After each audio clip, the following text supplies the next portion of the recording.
já estabeleceu. Quem subirá ao monte santo do Senhor?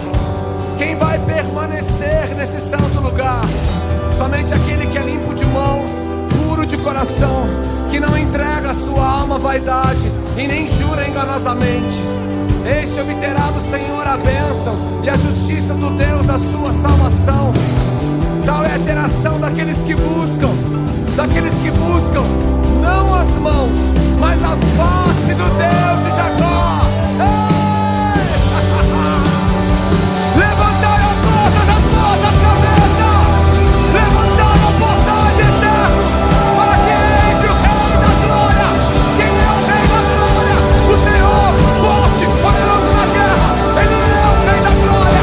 Levantaram todas as vossas cabeças, levantaram portais eternos, para que entre o Rei da Glória. Igreja, quem é?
Eu abro meu coração,